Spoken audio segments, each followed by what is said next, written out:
Like being in a relationship and your boyfriend only texts you once in 3 months. Are you gonna stay? I don't think you're gonna stay. I don't think you're gonna stay. Happy birthday to you. Thank you. Why did you choose to celebrate your birthday specifically today?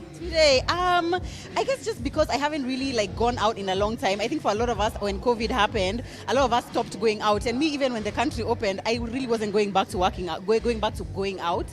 But when this event came about, I was just like, oh, that looks interesting. 2004 was such a special year in music, and it obviously was there are some very good songs. The Ushers, the Kanye Wests, R&B was R&B, hip hop was hip hop, and I was like, what better way to celebrate being in my 30s than remembering what it was like when I was a teenager? So here we are. Speaking of being a teenager, what is the craziest thing you did at that age? Oh my God, I'm the most boring person to ask that question because I was such a good child. Honestly, I was the best. My mom will tell you I never broke any rules. I was such a, I would do things to the letter. But I guess maybe the craziest thing I did was get pregnant at 19, because I was 19 when I got pregnant with my first child. So I guess that would be the craziest, I guess. Your podcast has been growing. You guys are doing amazing.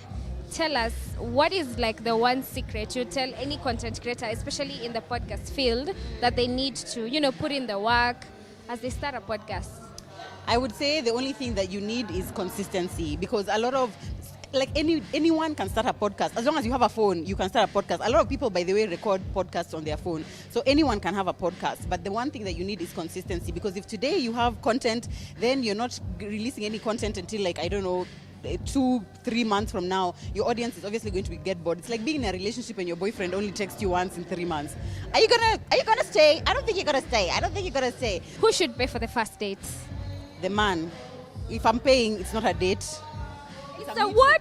If I'm paying, it's a meeting. If he's paying, that's when it's a date. What if you're the one who asked? I would never ask, so that would never happen. You've never asked someone? I've never.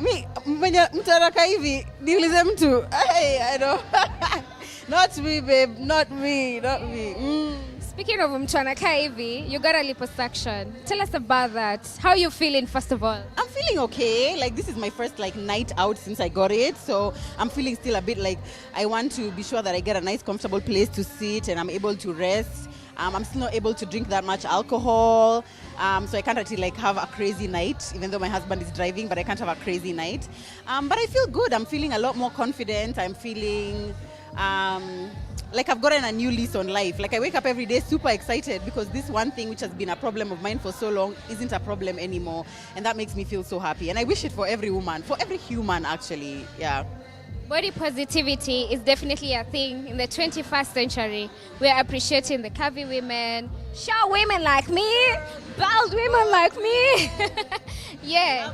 What can you tell young girls, a young girl like me in their 20s, about, body positivity despite the pressure? I would say, whether you hate yourself or you love yourself, you're never going to be anyone else besides yourself. You're never, even if you hate yourself how much, you're never going to get another body. You're never going to have another name, another face, another anything. Your body is the way that your body is. And it's beautiful to someone. And that someone should be you. You should love yourself. Because I feel like sometimes when people come to my page, they imagine that they're like, oh, you're so pretty, that's why you're able to love yourself. But I'm like, no, because you are seeing me from the outside in, so I look pretty to you. But even to you, someone else is looking at you and wow, I wish I was as short as her. I wish my hair I could look nice with short hair, kind of thing, So the only thing you can do is appreciate yourself. I know it's easier said than done, but I really truly believe that it's just about making a decision. Just decide, wake up today, just say, today I'm going to love myself. Just radically decide to love yourself. And the beautiful things you can achieve, the beautiful things you can do when you love yourself, unimaginable.